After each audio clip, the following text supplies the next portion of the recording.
George saved his brother's life when he jumped in the ice to save him, and stopped Mr. Gower when he filled the pills with lyceum.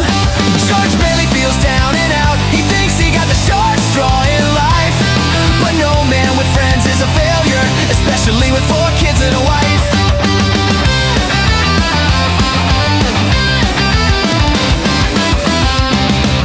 George meets Mary at Harry's grad party, and the two hit it off just right. But the date ends on a sad note when his dad passes away that night. Harry goes to college on George's dime as he holds down the building and loan, but he gets a second chance with Mary when after college she comes back home. George barely feels down and out. He thinks he got the short straw in life, but no man with friends is a failure, especially with 4 kids and a wife.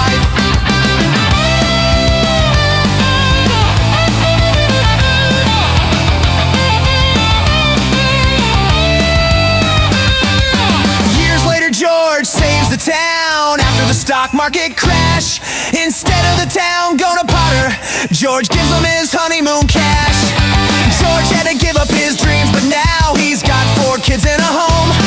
But his life is now in jeopardy, cause Uncle Billy lost the money of the building and loan. Now George barely feels down and out. He thinks he got the short straw in life, but no man with friends is a failure, especially with 4 kids and a wife.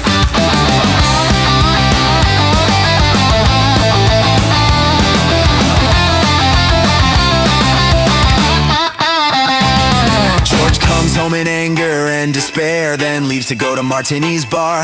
He gets punched by an angry husband and crashes into a tree with his car. He thinks about jumping off a bridge, but Clarence stops him from suicide.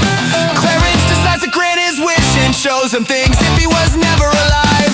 George barely feels down and out. He thinks he got the short straw in life, but no man with friends is a failure, especially with 4 kids and a wife.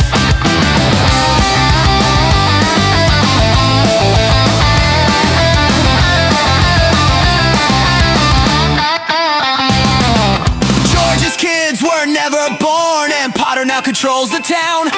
Mary is an unmarried librarian, and Harry fell through the ice and drowned.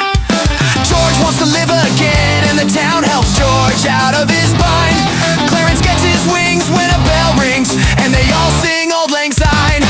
George barely thought he was a failure, but he's got 4 kids and a wife, and a town full of friends who love him. Truly, it's a wonderful life.